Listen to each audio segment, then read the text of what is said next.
కేంద్రంలోని బీజేపీ ప్రభుత్వం పార్లమెంట్లో తెచ్చిన వక్ఫ్ చట్ట సవరణ వ్యతిరేకించండి. ఆవాజ్ రౌండ్ టేబుల్ సమావేశంలో వక్తల పిలుపు. కేంద్రంలోని బీజేపీ ప్రభుత్వం పార్లమెంట్లో తెచ్చిన వక్ఫ్ చట్ట సవరణను వ్యతిరేకించాలని ఆవాజ్ కమిటీ రౌండ్ టేబుల్ సమావేశంలో వక్తలు డిమాండ్ చేశారు. స్థానిక కర్నూలు నగరంలోని పాత బస్తీ నందుగల ఉర్దూగర్ షాదీఖానా పెద్ద మార్కెట్లో వక్ఫ్ చట్ట సవరణను వ్యతిరేకిస్తూ ఆవాజ్ నగర్ కమిటీ అధ్యక్షులు పి ఇక్బాల్ హుసేన్ అధ్యక్షతన వివిధ ప్రజా సంఘాలతో రౌండ్ టేబుల్ సమావేశం నిర్వహించారు. ఈ సందర్భంగా ఆవాజ్ కమిటీ రాష్ట్ర అధ్యక్షులు షేక్ అబ్దుల్ సుబాన్ ముఖ్య అతిథిగా హాజరై మాట్లాడుతూ రాజేందర్ సమాచార్ కమిటీ సిఫారసుల మేరకు దేశంలో ముస్లిం మైనార్టీలు చాలా వెనుకబాటు గురవుతున్నారని పేర్కొందని, వెనకబడిన తరగతుల కంటే కూడా ముస్లింలు వెనకబడి ఉన్నారని, వీరిని అభివృద్ధి కోసం, వారి యొక్క వికాసం కోసం, అభివృద్ధి ఫలాలు సాధించాలంటే వక్ఫ్ ఆస్తులు ఉపయోగించి వారికి ఫలాలు అందించాలని సూచన చేసింది. Ranganatha Mishra commission, Puttaswamy commission, Rajendra Sachar committee కోసం ఎన్నో రకాల సూచనలు చేసినప్పటికీ ప్రభుత్వాలు వివక్షాపూరితంగా వారి అభివృద్ధిని నిర్లక్ష్యం చేశాయని వారు తెలియజేశారు. కేంద్రంలోని బీజేపీ ప్రభుత్వం పార్లమెంట్లో ప్రవేశపెట్టిన వక్ఫ్ చట్ట సవరణ తీసుకురావడం చాలా దుర్మార్గమని ఆయన పేర్కొన్నారు.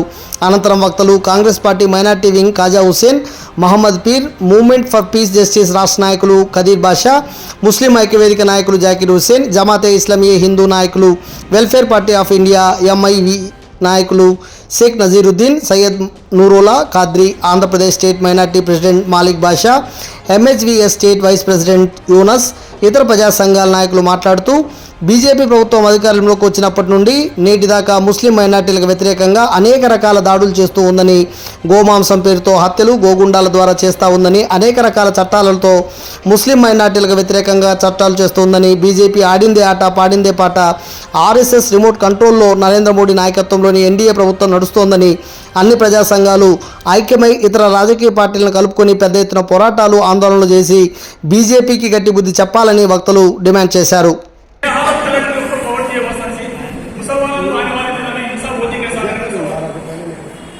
इसलिए प्रॉपर्टी बचाने का दो तरीके हैं. एक तरीका उनको कमेटी वाले को होगा कि 15 दिन के अंदर तुम्हें ऑब्जेक्शन करो बोल के.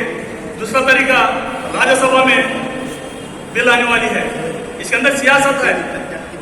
पार्लियामेंट चेंज करने की क्या आवश्यकता नहीं. बिल राज्यसभा में तो बीजेपी वाले राज्यसभा में ताकत कम है, मेंबर कम है. ये 2 महीने के अंदर इलेक्शन चलने वाले हैं. हरियाणा का भी इलेक्शन डेट आ गया है, महाराष्ट्र आने वाला है. ये इलेक्शन 3-4 स्टेटों में चलने वाले हैं. 3-4 स्टेटों में अगर से बीजेपी की चाहने वाले के ताकत बढ़ गई तो ऑटोमेटिक उनको राज्यसभा बढ़ जाती है. आंध्र प्रदेश में चली क्या बोलते नहीं है. एमएलए बाहर निकल पैसे निकलना मतलब क्या है, राज्यसभा मेंबर बढ़ाना.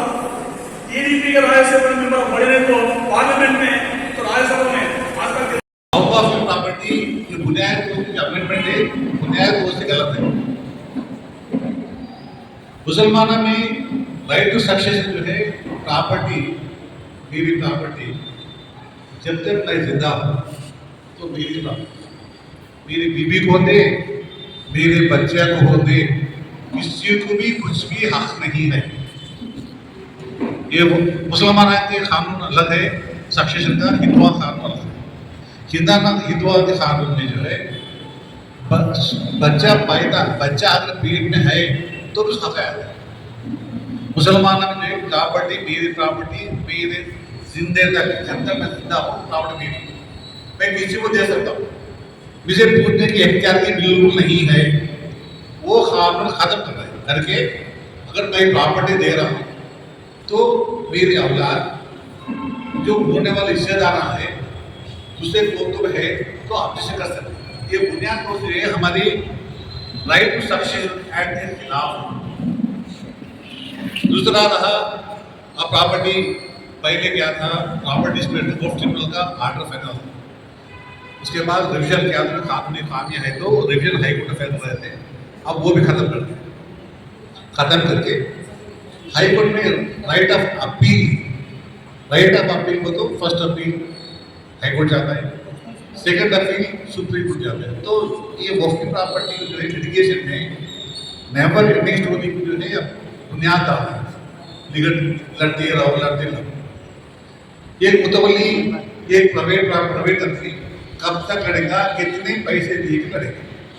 जो कब्जादार रिस्पांसर है, जो कब्जा करे, पहले क्या है कब्जा करता है प्रॉपर्टी आदि कब तक चाहता रहता है तो ये मुसलमानों को जो है प्रॉपर्टी कब्जा करने का जुर्म है। ये वफैत बेदी अमेंडमेंट जो है बुनियादी सबसे बुनियादी डिफरेंस मैं ये बता रहा हूँ।